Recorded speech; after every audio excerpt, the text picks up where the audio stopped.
नमस्कार दोस्तों, मैं आलोक अग्रवाल स्पेकुलेशियो एलएलपी जयपुर से। आशा करता हूँ आप बहुत अच्छे होंगे, आपकी ट्रेडिंग बहुत अच्छी चल रही होगी और आप हमारे वीडियोस को देख रहे होंगे और पसंद कर रहे होंगे। पिछले कुछ समय से मैंने कुछ टेक्निकल वीडियोस बनाए जिनको मैंने दोनों तरीके से आप लोगों को समझाने की कोशिश की, टेक्निकल भाषा में भी और लेमैन और बनिए की भाषा में भी कोशिश की मैंने आपको सिखाने के लिए, और आशा करता हूँ आपको समझ में आया होगा। तो आज इस वीडियो में हम थोड़ी जनरल बात कर लेते हैं, ठीक है। तो मैंने पहले एक अपने वीडियो में कहा था कि हम एक ऐसा कंटेंट यहाँ पे डाल रहे हैं कि जो कंटेंट का रेलेवेंस रहे टाइम के साथ, टाइम उसे इरोड ना कर पाए, और मुझे लगता है कि हम उसमें आगे बढ़ रहे हैं। मैं आपको एक दो चैनल्स भी बताता हूँ जो मुझे पर्टिकुलर लगते हैं कि जो अच्छे हैं, जिनसे मैंने सीखा है, या ऑथर्स बताता हूँ जिनका रेलेवेंट है, जिनका समय के साथ, जैसे वाइन और टेस्टी हो जाती है, विस्की और टेस्टी हो जाती है, वैसे उनकी नॉलेज और टेस्टी हो जाती है, ठीक है। तो जैसे आप एक देखें, टेस्टी ट्रेड को देखें। कोई भी आदमी इस ऑप्शन की दुनिया में पैसा कमाना चाहता है तो टेस्टी ट्रेड के सारे वीडियोस को 50-50 बार देख लो, नहीं समझ में आए तो और भी देख लो। उन लोगों ने इतना ज्ञान और इतना रेलेवेंट ज्ञान दिया है, लेकिन उनके व्यूज़ देखोगे ना आप, तो आपको लगेगा यार इतने कम व्यूज़। तो मुझे लगता है, और ये मेरी साइकोलॉजी से भी मैच खाता है, अगर यूट्यूब पे सही आदमी को निकालना है तो आप ये लगाओ कि उसके 1000 से ज़्यादा व्यूज़ ही ना हो, मतलब कुछ एक ऐसा लगाओ कि इससे कम व्यूज़ हो, क्योंकि जहाँ पे ज़्यादा व्यूज़ हैं वहाँ पे शायद क्वालिटी से कॉम्प्रोमाइज़ हो रहा है। तो टेस्टी ट्रेड को आप देखें, बहुत अच्छा ज्ञान है। मैं ये तो नहीं कहता कि उनको देख के ही आप पैसा बना लोगे सुन के, लेकिन आपको डायरेक्शन पकड़ने में मदद मिलेगी। उसके बाद आप एक माइकल कोवल को आप सुने, उनकी साइट पे जाएं, उन्होंने कुछ बुक्स भी लिखी हैं, उनको भी पढ़ें, और उनकी साइट पे भी बहुत अच्छा ज्ञान है। ट्रेंड फॉलोइंग को मोमेंटम ट्रेडिंग में उन्होंने एक्सेप्शनल काम किया है, आप उनको जाके ज़रूर देखें। उनका भी एकदम वाइन बहुत अच्छी है उनकी। फिर एक एड सिकोटा, एक बहुत बड़े ट्रेडर हैं जो ट्रेडिंग ट्राइब करके भी चलाते हैं, उन्होंने एक्सीलेंट ट्रेडर हैं। मार्केट विज़र्ड की किताब में उनको कवर किया गया था, बहुत ही उम्दा वो बोलते हैं। अब ये ट्रेडिंग ट्राइब में आप जब उनकी में जाओगे तो FAQ करके एक सेक्शन है, तो वो जो FAQ करके एक सेक्शन है, तो उनमें अलग अलग लोग उनसे अपने क्वेश्चंस पूछते हैं, और वो जो भी उनको रेलेवेंट लगते हैं उन क्वेश्चंस को बड़े ही हम्बल तरीके से, बड़े ही विटी तरीके से, बड़े ही ह्यूमर से वो रिप्लाई करते हैं। मैं ये बोलता हूँ कि मैंने उनके जो उन आंसर से, वो हर आदमी का एक क्वेश्चन होता है और वो 5 से 10 लाइन में उसका रिप्लाई करते हैं, कभी तो ज़्यादातर तो 1 या 2 लाइन में आंसर करते हैं। मैं बोल रहा हूँ उनका कम से कम मेरे ख्याल से 8-10 सालों का FAQ है, यानी हज़ारों लाखों FAQ के उन्होंने आंसर दिए हैं। आप उन सबको भी पढ़ लेना तो आप काफ़ी कुछ सीखेंगे, आप काफ़ी खुद के बारे में सीखेंगे, काफ़ी खुद ट्रेडिंग के बारे में सीखेंगे। इमेंस नॉलेज है उनके FAQ में, जिनकी इम्पोर्टेंस को मैं स्ट्रेस नहीं कर सकता। तो एड सिकोटा के आप देखें। तो ये कुछ चीज़ें हैं जहाँ पे आपको रेलेवेंट नॉलेज मिलेगी। हम तो कोशिश कर ही रहे हैं, लेकिन हमारे स्टैंडर्ड में और हमें वहाँ तक पहुँचने में अभी बहुत टाइम है, बहुत काम हमें करना है, और क्वालिटी काम करना है हमें, खुद की लाइफ में भी और हमारे चैनल के लिए भी। तो अब जब हमारा कंटेंट ऐसा है कि जो टाइम के साथ इरोड नहीं हो रहा, तो मैंने आजकल एक दूसरी चीज़ और देखी कि हर आदमी दूसरे को बारे में अपशब्द कह रहा है या दूसरे को छोटा दिखा रहा है, कि वो ये बोल रहा है कि मेरी ट्रेडिंग स्ट्रेटजी है, देखो मेरा मार्केट व्यू राइट था, उसका मार्केट व्यू रॉन्ग है, देखो मेरी ट्रेडिंग स्ट्रेटजी ने प्रॉफिट बनाया, उसकी ट्रेडिंग स्ट्रेटजी ने प्रॉफिट नहीं बनाया, मैं लोगों को अच्छा सिखाता हूँ, ठीक है। मैं तो इस तरह से ये ब्लेम गेम एक चल रहा है। तो मैं भी चूँकि देखता रहता हूँ यूट्यूब चैनल्स, क्योंकि मैंने बोला आपको कि वहाँ पे नॉलेज तो है, सेलेक्टिव नॉलेज ले लो, वो बेस्ट आदमी है। हम कोशिश करते हैं वहाँ से सेलेक्टिव नॉलेज हमें मिल जाए, ठीक है, आज भी और आगे भी ये जारी रहेगा। तो मैंने देखा ये जो ब्लेम गेम चल रहा है, तो इस ब्लेम गेम का क्या अंत है? इसके अगेंस्ट में हमारे व्यूअर्स को या भारत के लोगों को या जो भी जहाँ पे भी सीखना चाहता है उसे क्या और अच्छा मिले इस ब्लेम गेम को देखने के अलावा? अरे उसको इस ब्लेम गेम से क्या मिलेगा? तो मैंने देखा कि नहीं यार, इस ब्लेम गेम में पढ़ने के बजाय हम उन चीज़ों पे जोर दें, स्ट्रेस दें जिनकी प्रैक्टिकल इम्प्लीमेंटेशन है। अगर मैं कह रहा हूँ तो यानी वो मैं करता हूँ और वो करा जा सकता है। अगर ऐसी चीज़ है तो हमें उसी चीज़ पे स्ट्रेस देना चाहिए। ये ब्लेम गेम से कुछ नहीं होगा। हर ट्रेडर को प्रॉफिट होता है, हर ट्रेडर को लॉस होता है। कई बड़े बड़े ट्रेडर्स हैं जिन्होंने सुसाइड कर ली। जैसे लिवरमोर की किताब है रेमिनिसेंस ऑफ स्टॉक ऑपरेटर, इतनी शानदार उन्होंने किताब लिखी है और इतने शानदार उनके फॉलोअर्स हैं। मैंने वो किताब कम से कम 20 से 30 बार पढ़ी होगी पूरी किताब, और बिट एंड पार्ट्स में तो मेरे को पता नहीं मैंने कितनी बार उसको पढ़ी है। आप लोगों सबको पढ़ना चाहिए। वो बंदे ने बाद में जाके अकेले जाके एक होटल के रूम में अकेले सुसाइड की थी। तो ये सब चीज़ें हैं, इनमें हमारे फैमिली का बहुत सपोर्ट रहता है। हम क्या सोचते हैं उसका सपोर्ट रहता है। हमारी लालसाएं क्या है, आकांक्षाएं क्या है, उनको समझना हमें बहुत ज़रूरी है। तो केवल ये नहीं कि मैं जाके स्टॉक मार्केट में बैठ जाऊं, कोई फीस नहीं लगती, एक अकाउंट खोल के और मैं पैसा कमा लूँगा। तो ये जो ब्लेम गेम चल रहा है ये तो बहुत ही पैथेटिक है। यानी कि हमारे पास और कुछ अच्छा नहीं है। हम भारत से आइंस्टीन बनाने की कोशिश करनी चाहिए, न्यूटन बनाने की कोशिश करनी चाहिए, स्टीवन हॉकिंग बनाने की कोशिश करनी चाहिए, वॉरेन बफे, एड सिकोटा बनाने की कोशिश करनी चाहिए, सचिन तेंदुलकर और ज़्यादा हूँ इस तरह की कोशिश करनी चाहिए। और आपको क्या नाम बताऊँ, नारायण मूर्ति है, अजीम प्रेम जी। अजीम प्रेम जी का आप एग्जाम्पल देखो, ये लोग ब्लेम गेम खेल रहे हैं। अजीम प्रेम जी ने कोविड-19 के दौरान खुद ने ये स्टेटमेंट दी कि हम किसी भी एम्प्लॉय को पे ऑफ नहीं करेंगे। मैं बता रहा हूँ, इस लाइन का अगर आप मनन करते हो तो आप अपनी कंपनी को चलाने के लिए जो सीखोगे ना, कहीं और से नहीं सीख सकते। ये उस आदमी के बारे में, उसकी सोच के बारे में बताती है कि क्यों वो कामयाब है। ठीक है। और अजीम प्रेम जी ने पहले भी बहुत किए हैं, लेकिन कभी ढिंडोरा नहीं पीटा। बहुत ज़्यादा उन्होंने डोनेशन भी देते हैं, फिर भी रिलेटिव टू दूसरा अकाउंट्स वो लो प्रोफाइल रखते हैं। तो हमें उस कैटेगरी में जाना है, हमें ये ब्लेम गेम में नहीं जाना, और ना आप जाएं। तो आज उसी के बारे में थोड़ी चर्चा करते हैं कि क्या रेलेवेंट ज्ञान होता है। कुछ आपके क्वेश्चंस भी होते हैं, मैं उनको कोशिश करता हूँ कि आपकी भाषा में आपको मैं समझा पाऊँ। देखो, ये स्टॉक मार्केट का काम है। स्टॉक मार्केट में नॉलेज होना ज़रूरी है, लेकिन उस नॉलेज का कोई काम नहीं है जिसे आप इम्प्लीमेंट नहीं कर पाओ। ठीक है। हम नॉलेज कैसे सीखते हैं? देखो, नॉलेज कैसे सीखते हैं, कहीं से आपके पास कोई आइडिया आया। जैसे एक आइडिया आया कि 20 मूविंग एवरेज के ऊपर बाय कर लूँ, नीचे सेल कर लूँ, ये आइडिया है। इस आइडिया को आपने हिस्टोरिकली आप जितना देख सकते हैं, विदाउट ट्रेडिंग जितना देख सकते हैं, जितना पढ़ सकते हैं, इस आइडिया के बारे में आपने नॉलेज ले ली, लेकिन उससे आपको थोड़ा बहुत कॉन्फिडेंस बनेगा। फिर आप इसको पेपर ट्रेड करो। मेरा पेपर ट्रेड में पर्टिकुलर बिलीव नहीं है, लेकिन पेपर ट्रेड कर सकते हैं। ये ज़रूरी नहीं है कि किसी चीज़ में मेरा बिलीफ नहीं है तो वो चीज़ सही नहीं है। आप पेपर ट्रेड करें या इतनी कैपिटल से ट्रेड करें कि वो पूरी कैपिटल भी ख़त्म हो जाए तो आपको जूं भी ना रहेंगे। ठीक है। आपकी लाइफस्टाइल में कोई कमी नहीं आए, इतना एक पैसा अकाउंट में डाल के उससे आप इस आइडिया को टेस्ट करें। अब क्या होगा, ये जब टेस्ट आप करोगे ना तो सबसे बड़ी नॉलेज निकल के आएगी। समुद्र को आप मथोगे तो अमृत निकल के आएगा और विष निकल के आएगा। यानी लॉसेस या प्रॉफिट्स निकल के आएंगे। वो लॉसेस और प्रॉफिट्स आपको कुछ भी चीज़ सिखाएं, उसको वापस से अपने सिस्टम में ऐड कर दो। ठीक है। जैसे हो सकता है आपने देखा, यार मेरे को लॉस आया और लगातार ये लॉसेस इसलिए आ रहे हैं कि मार्केट में विप्सॉज हो रहे हैं और मैं जस्ट मूविंग एवरेज के ऊपर जाते ही है ना लाइव मार्केट में बाय कर लेता हूँ, लेकिन वो कैंडल खत्म होते होते वो वापस बिकवा देता है वो माल।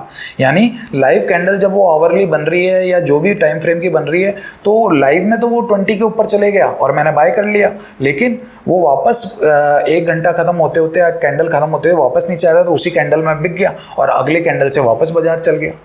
ठीक है। या पहले उसने बाय करवाया, फिर बिकवा दिया और फिर वापस फाइनली क्लोजिंग उसने 20 के ऊपर कर दी। तो आप सोचोगे यार मैं हमेशा क्लोजिंग के बाद ही माल लूँगा। तो ये एक आपकी एक लर्निंग आई, इसे कहते हैं फीडबैक लूप। ये टेक्निकल भाषा में जो मेरे भाई मैथमेटिक्स और फिजिक्स में है, इसे कहते हैं second degree effect, second order effect, quadratic effect, non linear effect. ये जो इफेक्ट होता है इसको स्टडी करना सबसे ज़्यादा इंपॉर्टेंस है और ये फीडबैक लूप हमें नॉलेज देता है। आज मैं आपसे एक और चीज़ शेयर करता हूँ। हमारे आप सिंबल देखोगे, जो हमारे कंपनी का सिंबल है, तो इसमें मैंने एक लाइन लिखी है, कैल्बियम मा समगम। मेरी संस्कृत इतनी अच्छी नहीं है और मैं थोड़ा सा भाषाओं में प्रोनाउंस भी ज़्यादा सही नहीं कर पाता, क्योंकि बोलता तेज हूँ, सोचता तेज हूँ, तो वर्ड्स मेरे इतने आ नहीं पाते। लेकिन उसका मतलब है, ये मैंने विवेकानंद से सीखी थी ये बात। इसका मतलब क्या होता है, don't leave your manliness, right. अपनी शक्तियों को, अपने पे विश्वास को, अपनी काबिलियत को बुरे समय में, विपरीत स्थितियों में ना छोड़ो। शो, जब टफ टाइम आए तो शो टू योर सेल्फ, किसी और को नहीं, कि यू आर अ मैन, ठीक है। और वो मैन का ये मतलब नहीं है कि वुमेन मैन नहीं हो सकती। Man means power to stand, to withstand the wrong times and come as a victorious, ठीक है। तो वो when I am saying the man, it includes everyone, every living being, whether it's a plant or animal or woman or man or whatever gender, ठीक है। तो और उसमें हमने एक लूप बनाया है जिसमें एक सर्किल हमने बनाया और एरो दिया है। वो हमारी सोच को दर्शाता है कि हम फीडबैक लूप पे इफ़ेक्ट करते हैं। विदाउट फीडबैक लूप यानी आप सीख नहीं सकते, आपको अपनी नॉलेज को इंक्रीज़ करना पड़ेगा, रेक्टिफाई करना पड़ेगा और इंक्रीज़ करते रहना पड़ेगा, ठीक है। तो ये एक चीज़ है जो आपको मनन करनी चाहिए और फीडबैक लूप लगाना चाहिए। अब जब आपने कोई भी एक आइडिया पकड़ लिया तो इस तरह आप उसको टेस्ट करिए, ठीक है। मैंने 20 मूविंग एवरेज का दिया, आप हो सकता है बोलें कि यार बुलिश एनगल्फिंग बन गया तो मैं बाय करूँगा। आप हो सकता है बोल रहे हैं यार स्टॉक 3 दिन से चल रहा है तो मैं बाय करूँगा। आप ये बोल सकते हो यार इसकी अर्निंग अच्छी आई तो मैं बाय करूँगा। कोई भी आपका आइडिया हो, उसकी टेस्टिंग इसी तरीके से होगी जो मैंने बताया।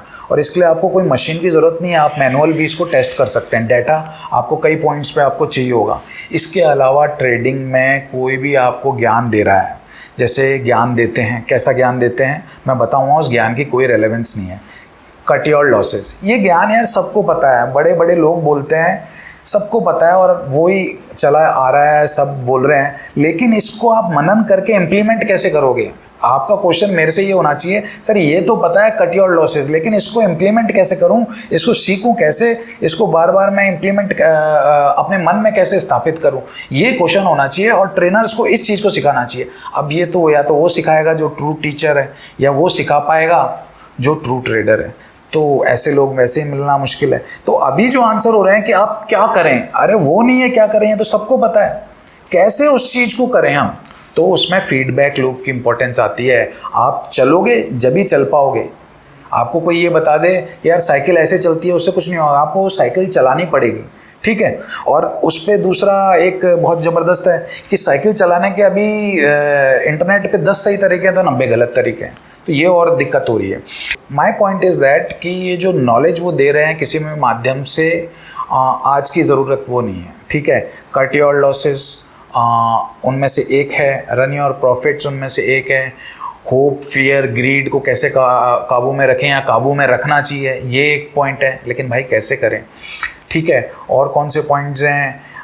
ऑप्शन में ट्रेड कर लो भाई, या तो ऑप्शन को सेल ही करना चाहिए तो पैसे बनेंगे, या ऑप्शन को बाय करना चाहिए तो ही पैसे बनेंगे, ठीक है। मैं उन सब लोगों से, अरे क्वेश्चन है मेरे को कोई एक, ये 2 कमेंट बॉक्स में या मेरे को ईमेल करो कि ये ऑप्शन बाइंग सेलिंग का एक गेम चल रहा है। मैं आपको एक लाइन बोलता हूँ, ये ऑप्शन जिसने बहुत अच्छा काम इसमें किया था, उनको आप पढ़ें, उनकी डायरेक्ट 2-3 किताबें हैं और उनके इंटरव्यूज़ भी शायद आपको मिलेंगे।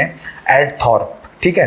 थॉर्प जो है, उन्होंने एक क्या चीज़ बोली, उन्होंने ये चीज़ बोली कि एक ऐसी ऑप्शन स्ट्रेटेजी जो अगर नेट पे ऑफ नहीं दे, यानी नेट कैश इनफ्लो मेरे पास नहीं हो, तो वो कभी कामयाब नहीं हो सकती, अनटिल एंड अनलेस वो ऑप्शन बहुत ज़्यादा मिसप्राइज हो, ठीक है। तो उनका कहने का मतलब है कि मोस्ट ऑफ द जो ऑप्शन स्ट्रेटजीज होती हैं उनसे लॉन्ग टर्म में पैसा नहीं बन सकता, क्योंकि उनमें एज नहीं होती, ठीक है। तो मेरे भाई लोगों, कैसा पैसे बना रहे हो आप लोग, वो आप सोचो। बाय करके सेल करके, आप बोल दिया मैं तो सेल ही करता हूँ, आजकल कई लोग क्लेम करते हैं यार मैं तो केवल सेल ही करता हूँ, या दूसरा बोलता है मैं तो बाय करता हूँ, या तीसरा कोई और अपना डंडा लेके आ जाता है। तो आप सेल करके कमा रहे हैं और अपने अकाउंट दिखा देते हो, ठीक है, आप अपने अकाउंट दिखा देते हो। आजकल तो पता नहीं ए भी बी बन जाता है, इतनी ज़्यादा फौजिंग और ये सब इंटरनेट पे चलती है, तो उस पर भी मेरा तो विश्वास है नहीं कि वो अपने अकाउंट्स दिखाते हैं। मैं क्यों दिखाऊं यार आपको अपने अकाउंट्स फ्री में, कोई तुक ही नहीं बनता, ठीक है। तो वो केवल अपना चैनल चलाना चाह रहे हैं, तो इसके लिए शायद वो दिखाना चाह रहे हैं। लेकिन हमारे लिए रिलेटिव पॉइंट ये है कि आप ये मत बताओ कि ऑप्शन सेलिंग करनी चाहिए, आप ये बताओ कि ऑप्शन सेलिंग कैसे करनी चाहिए। अगर आपके पास कोई आ रहा है और आप उसको सक्षम ट्रेडर बनाओ, या आप उसको ये कंक्लूजन निकालो कि भाई तू ट्रेडर बन सकता है या नहीं बन सकता, तू एनालिस्ट बन सकता है या नहीं बन सकता, तो आप सही मायने में आप कर रहे हो। अब लेकिन क्या है कि आप लाख 2 लाख लोगों के बीच में जाके बैठ जाओगे जो आपको घेरे हुए बैठे हैं, तो आप 2 लाख लोगों को थोड़ी सिखा सकते हो। आप पूरी ज़िंदगी में 3-4 लोगों को सिखा दो तो वही बहुत बड़ी बात होती है। ठीक है, तो आज की ज़रूरत ये है कि हम कैसे उस काम को करें, क्या करना है। ये बहुत सारी नॉलेज पूरे सोशल मीडिया पे छाई हुई है। ठीक है, अब कुछ क्वेश्चंस जैसे मैंने पहला क्वेश्चंस तो ये जो अपन ने डिस्कशन किया, ये कई क्वेश्चन आपके आंसर करता है। जैसे आंसर करता है, कई लोग पूछते हैं सर मैं आवरली में काम करता हूँ या मिनट में काम करता हूँ या डेली मंथली किस में काम करता हूँ। भाई किसी में भी काम करे, सिस्टम इसी तरह से बनेगा जैसे मैंने पहले बताया। ठीक है, फिर लोग ये बोलते हैं कि सर मैं भारतीय में काम कर लूँ या ये तेज़ चल रहा है ये मंदा चल रहा है, ये कोई भी नहीं है। सिस्टम वही बनेगा जैसे मैंने पहले बताया। आप अपने सिस्टम के रूल्स लिखोगे, उसे टेस्ट करोगे, उसे वेरीफाई करोगे, फीडबैक लूप लगवाओगे, तब आपको है। तब आप ये क्वेश्चन नहीं पूछोगे भारतीय है रिलायंस, आपका सिस्टम खुद बताएगा कि भारतीय लेना है या रिलायंस लेना है या निफ्टी में काम करना है। ठीक है, आपको कुछ नहीं, तो ये नहीं है। फिर कई क्वेश्चन आते हैं सर आज तो लोग पूछते हैं और ये बड़ा मार्केटिंग में भी चलता है, आज तो ये ऊपर फट गया या यस बैंक नीचे टूट गया, सर क्या करें। अरे भाई क्या करें, तो अगर आपको पहले ही आपका सिस्टम डिफाइन है और आपको पता है कि व्हाट यू आर डूइंग, तो आपको पता है। ठीक है, यस बैंक हो गया 500 रुपये का 50 रुपये हो गया, तो अगर आपने 1 करोड़ के आप आदमी हो, आपकी इक्विटी है और आपने उसमें 50 लाख का भी माल ले रखा है, तो आप बेवकूफ़ हो। उसमें आपने गलत डिसीजन ले रखा है, आपने डाइवर्सिफिकेशन नहीं कर रखा। और 1 करोड़ रुपए में आपने 5 लाख रुपए का माल उसका ले रखा है, तो हम चाहेंगे वो 5 लाख नहीं डूबे। यस बैंक को हम मैनेज करेंगे, कैसे भी लगाएंगे कि उससे पैसा बने, लेकिन कल को डूब भी गया तो क्या फ़र्क पड़ता है भाई, 95 लाख हैं, उससे फिर पैसा बना लेंगे। ठीक है, तो ये सब भी अगर आप अपने सिस्टम को जानते हो तो इन क्वेश्चंस को पूछने की कहीं ज़रूरत ही नहीं है। फिर लाइव ट्रेडिंग पे लोग आ जाते हैं, लाइव में बता रहे हैं, तो इसमें क्या होता है, लाइव ट्रेडिंग में सबसे ज़्यादा भला या किसका हो रहा है, आप पता है, आप लोगों की कॉस्ट पे हम लोग सीख रहे हैं, हमारे कंसेप्ट और क्लियर हो जाते हैं।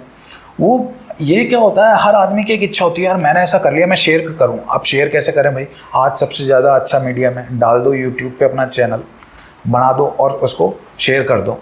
अरे भाई उसको साल 2 साल 6 महीने 1.5 साल उसको टेस्ट तो करो कि उस आइडिया में वजन है, क्या तुम पैसे बना सकते हो, उसको मनन तो करो। वो बार बार एक थॉट आया तो उसका चिंतन करो और उसको सही उसमें लेके जाओ। ये नहीं कि आया और सीधे यूट्यूब में मैंने उसको डाल दिया।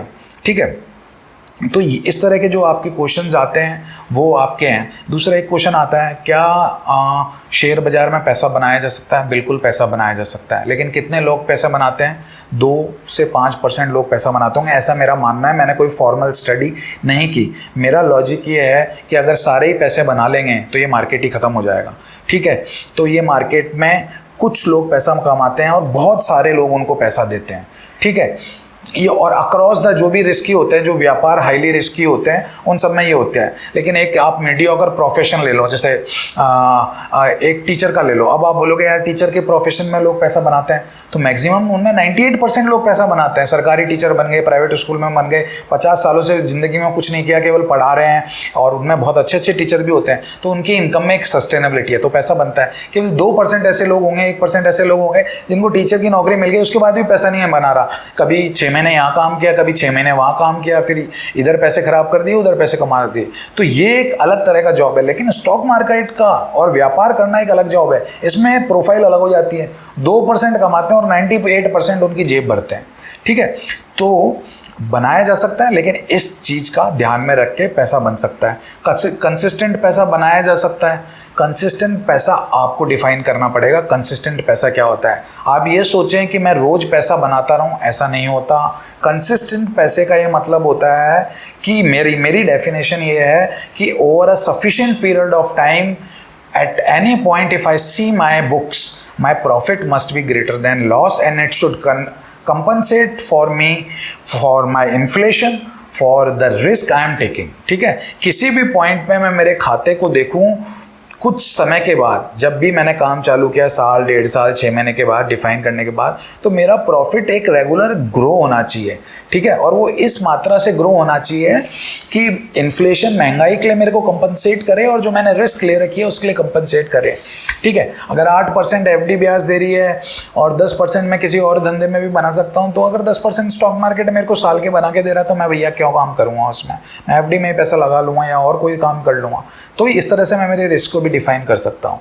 तो ये सब आपके क्वेश्चंस रहते हैं जिनको मैंने एड्रेस करने की कोशिश की।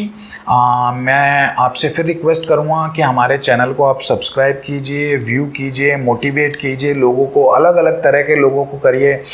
मैं चाहता हूँ कि अंडर 20 के भी लोग इनको देखें, क्योंकि वही लोग हैं जो और नए तरीके से सोच सकते हैं, ठीक है। हम लोगों का, अभी तो मेरी इतनी एज हुई नहीं, लेकिन फिर भी ये मानते हैं कि पहले मानते थे, बोलते थे ओल्ड वाइज मैन, लेकिन आजकल क्या होते हैं, ओल्ड लोग होते हैं जो क्या बोलते हैं, क्या शब्द उन्हें बोलेंगे, भरे हुए होते हैं, कुंठाओं से भरे हुए लोग होते हैं, क्योंकि वो अपनी ज़िंदगी में जो करना चाहते थे उनको वो एक्सपोजर मिला नहीं, समाज ने नहीं करने नहीं दिया, घर वालों ने नहीं करने दिया, या उनमें काबिलियत, उनमें इतनी हिम्मत नहीं थी कर पाए, वो कुंठाओं से भरे हुए हैं। लेकिन अगर हम ओल्ड वाइज मैन बनते हैं, मैं चाहता हूँ कि मैं अपनी लाइफ में एक ओल्ड वाइज मैन बनूँ, राइट। और अभी कोशिश कर रहा हूँ कि जितना भी ओल्ड हूँ, चाहे मेरी उम्र 36, 37 हो, तो मैं जो विजडम अगर थोड़ी बहुत मेरे में है तो मैं वो शेयर आप लोगों के साथ कर सकूं।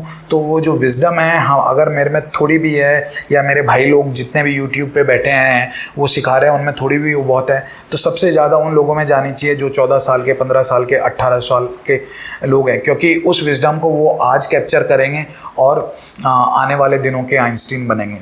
इसी चीज़ में मैं आपको एक और एग्जांपल देता हूँ कि हमें ट्रेडिंग का आइंस्टीन बनना है या हमें हमारे यहाँ आइंस्टीन पैदा करने हैं। तो आइंस्टीन जो बंदा था, ठीक है, उसने केवल अपनी इमेजिनेशन से और अपनी नॉलेज से केवल एक थ्योरी दी थी कि रिलेटिविटी की ये थ्योरी हो सकती है। उसने प्रूव नहीं किया था अपने कंसेप्ट को, थ्योरेटिकली उसने प्रूव कर दिया था कि यहाँ 1+1 2 होता है, लेकिन ऐसा रियलिटी में कैसे होता है ये उसने प्रूफ नहीं किया था। लेकिन फिर कुछ बंदों ने मिलके एक एक्सपेरिमेंट किया, वो एक्सपेरिमेंट का मेरे को नाम ध्यान नहीं आ रहा, उस एक्सपेरिमेंट के जो रिजल्ट थे वो एक ही चीज़ से एक्सप्लेन किए जा सकते थे। उस समय जो जितनी भी थ्योरियाँ चलती थी, उस समय न्यूटन की भी थ्योरी थी लाइट के बारे में, आइंस्टीन की भी थी, लेकिन वो जो रिजल्ट थे वो केवल एक ही थ्योरी से एक्सप्लेन किए जा सकते थे, और वो थ्योरी कौन थी? आइंस्टीन। यानी उनकी जो थ्योरी थी वो बाद में जाके प्रैक्टिकल लोगों ने साबित की। तो हमें भी इसी चीज़ का मिक्सचर रखना है, हमारी ट्रेडिंग में थ्योरी भी हो और प्रैक्टिकल भी हो। तो हो सकता है कि मेरी थ्योरी, मेरी विजडम से कोई प्रैक्टिकल में उस थ्योरी को आगे जाके राइट साबित करे, या मैं किसी की थ्योरी को राइट साबित कर रहा हूँ, ऐसा भी मेरी करने की कोशिश है। तो आप हमसे जुड़ें और आपका प्यार हमें मिलता रहे। धन्यवाद।